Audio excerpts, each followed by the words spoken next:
Hey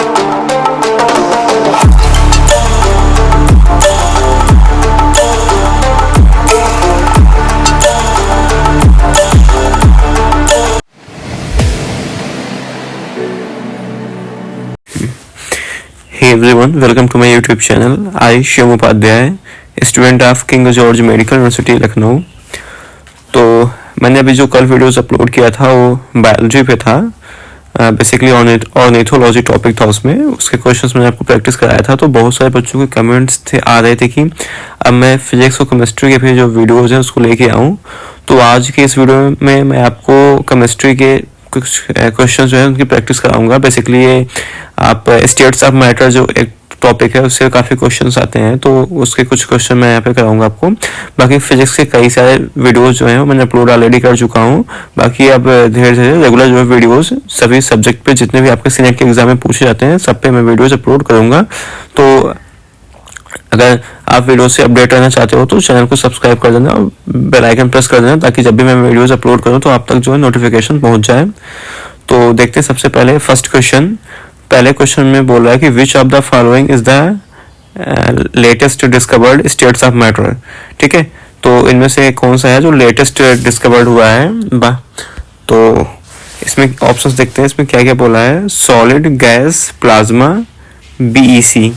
तो देखो सबने पढ़ चुका है कि सॉलिड, लिक्विड, गैस ये सब पहले ही डिस्कवर्ड हो चुकी हैं, लेकिन जो लेटेस्ट कौन सा स्टेट्स ऑफ मैटर डिस्कवर्ड हुआ है दैट इज बीईसी।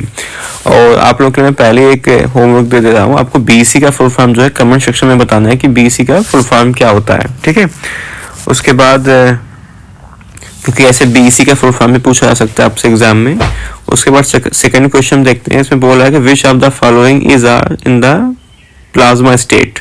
इनमें से कुछ ऑप्शंस हैं जिसमें से आपको बताना है कौन सा जो है प्लाज्मा स्टेट में पाया जाता है। तो पहला क्या क्या है, मार्स है, बी है जुपिटर, सी है सन एंड डी है ऑल ऑफ दीज।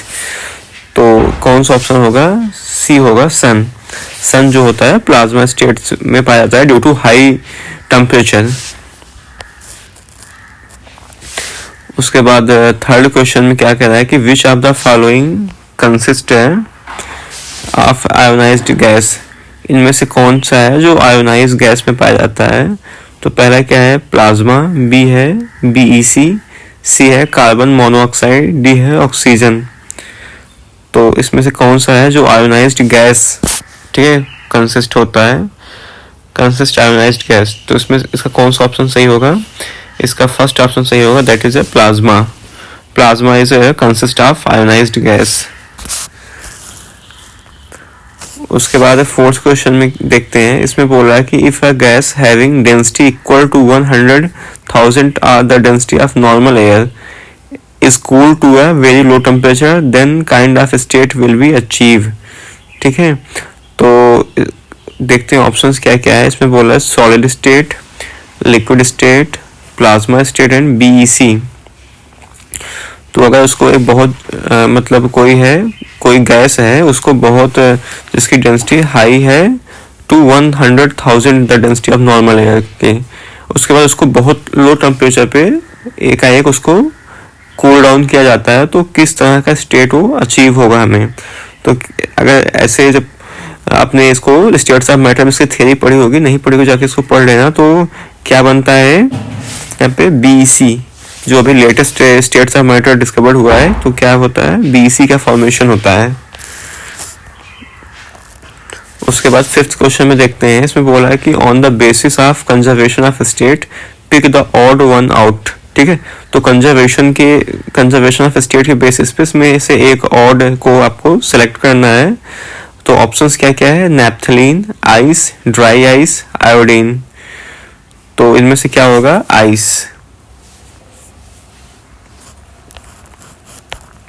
उसके बाद सिक्स क्वेश्चन में देखते हैं, इसमें बोला कि the water kept in a pitcher become cool, this is due to. तो ऑप्शंस क्या क्या है, melting, evaporation, sublimation and D क्या है, नन ऑफ दीज। तो सिक्स का क्या होगा, इवेपोरेशन।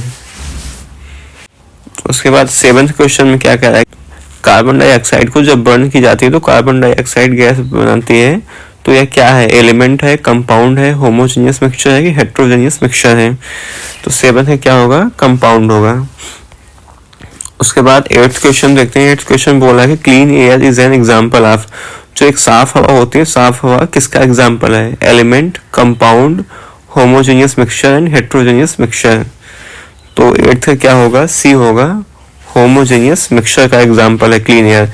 काफी इंपॉर्टेंट क्वेश्चन है, एक क्वेश्चन जो है पूछा जा सकता है आपसे एग्जाम में, क्योंकि सीनेट के लेवल का एग्जाम है, ठीक है, सॉरी सीनेट के लेवल का क्वेश्चन है, तो आपसे पूछा जा सकता है। उसके बाद देखते हैं 9th क्वेश्चन। 9th क्वेश्चन में बोल रहा है कि in which of the following cases है homogeneous mixture is not found, इनमें से कौन सा ऐसा केस है जिसमें होमोजेनियस मिक्सचर जो है नहीं पाया जाता है। तो एक बार सबके ऑप्शंस पढ़ लेते हैं। पहले ऑप्शन में बोला है कि when sugar is dissolved in water, B है when two gases are kept in the same container, C है when alcohol mix into the water, and D है when kerosene is mixed into the water. तो इसका क्या होगा, kerosene. Kerosene क्या होता है, मिक्स इन वाटर, तो वाटर में जब मिक्स करते हैं केरोसिन को तो वो आपस में मतलब डिजॉल्व नहीं होते हैं, क्योंकि जो होता है डेंसिटी दोनों की अलग अलग डिफर करती है, इसलिए जो होता है दोनों आपस में मिक्स नहीं होते हैं, तो हमें क्या है, हेट्रोजेनियस मिक्सचर मिलता है।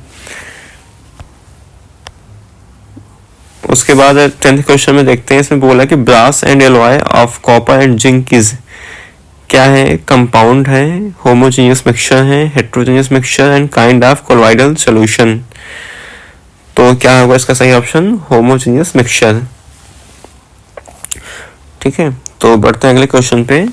इसमें बोला है कि when ice melt its volume increase, volume decrease, mass increase, mass decrease. तो जब आइस जो है मेल्ट होती है तो क्या होता है, वॉल्यूम जो है इसका बढ़ता है, क्योंकि सरफेस एरिया क्या उसका बढ़ेगा। ठीक है, उसके बाद 12 में क्या है, स्मॉलेस्ट यूनिट ऑफ सब्सटेंसेस, जो यूनिट होती है उसके सबसे स्मॉलेस्ट यूनिट क्या होती है, molecule, atom, element and all of these. तो सबसे जो स्मॉलेस्ट यूनिट होती है किसी सब्सटेंस की वो क्या होती है, एटम। एटम जो होती है सबसे स्मॉलेस्ट यूनिट होती है। उसके बाद 13 क्वेश्चन में क्या करा है, एक न्यूमेरिकल, आप ऐसे ही आप लोग पूछते हो न्यूमेरिकल इंसिडेंट में आता ही नहीं आता है, तो देखो जैसे मतलब दिया है न्यूमेरिकल, सेम ऐसे ही पूछे जाते हैं, बहुत ज़्यादा टफ नहीं आपसे पूछा जाएगा। तो इसमें क्या बोला है कि what will be the mass of one atom C12 इन ग्राम। तो आपको मतलब C12 जो कार्बन है इसका आपको ग्राम में मास बताना है। तो अभी मैं इसका आपको निकाल के बता रहा हूँ सोल्यूशन कैसे इसका होगा। कार्बन का जो 1 मोल होता है उसका कितना मास होता है, 12 ग्राम होता है। तो 1 मोल जो कंटेन कितना एटम करता है, 6.022 इंटू 10 की पावर 23, जिसको आप एवोगाड्रो नंबर भी बोलते हो। उसके बाद अब जो एक जो मास होता है 6.022 इंटू 10 की पावर 23 एटम से कितने के इक्वल होता है, 12 ग्राम के।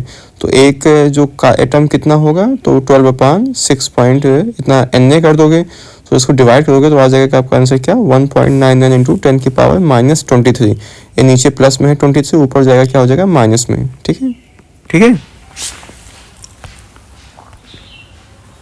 उसके बाद 14 क्वेश्चन देखते हैं। 14 क्वेश्चन में बोला है कि calculate molecular mass of C6H12O6। तो इसका क्या होगा आपको बताना है।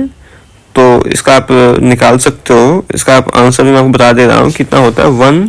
इसका एग्जैक्ट वैसे तो मतलब आप निकालोगे तो वैसे तो 180 के आसपास आता है, लेकिन इसका जो एग्जैक्ट होता है 180.16 U। ठीक है, तो इतना जो होता है आपका इसका ग्लूकोज का जो है मॉलिक्यूलर मास होता है। तो इसको आपको याद करके जाना है, वरना आप निकालोगे तो 180 ही आएगा। तो 180, लेकिन यहाँ पे आपको किसमें, डेसिमल में आपको कंफ्यूज कर रहा है यहाँ पे क्वेश्चन में, तो आपको उसको कंफ्यूज नहीं होना है, याद करके जाना है। ऐसे ही क्वेश्चन, ऐसे जो क्वेश्चन है पूछे जा सकते हैं एग्जाम में। तो कितना होता है, 180.162 यूनिट। ठीक है, उसके बाद move on to the next question. इसमें 15 में इसमें बोला है कि which change take place during burning of the candle. जब एक कैंडल जो है बर्न होती है, ठीक है, तो क्या चेंजेस होता है, फिजिकल चेंज होता है, केमिकल होता है, both first and B and D can none of these. तो 15 का क्या होगा, दोनों चेंज होता है। क्या है, फिजिकल स्टेट भी चेंज होती है, केमिकल भी चेंज होता है। ठीक है, दोनों चेंजिंग होती हैं। उसके बाद 16 क्वेश्चन देखते हैं। 16 क्वेश्चन बोला है कि which of the following is an example of physical change. इनमें से कौन सा है जो क्या है फिजिकल चेंज का एग्जांपल है। ए है कर्लिंग ऑफ मिल्क, बी है फ्रीजिंग ऑफ मिल्क, सी है रस्टिंग ऑफ आयरन, डी है राइपनिंग ऑफ फ्रूट्स। तो आपको फिजिकल चेंज बताना है, ठीक है। तो इसका क्या ऑप्शन होगा, फ्रीजिंग ऑफ वाटर। जब वाटर फ्रीज करते हैं तो क्या लिक्विड से सॉलिड में कन्वर्ट हो जाता है, तो ये क्या है कि स्टेट में चेंज हो रहा है। तो फिलहाल इस वीडियो में इतना ही। Thank you so much watching for this video. आप लोग अच्छे से पढ़ाई करते रहो और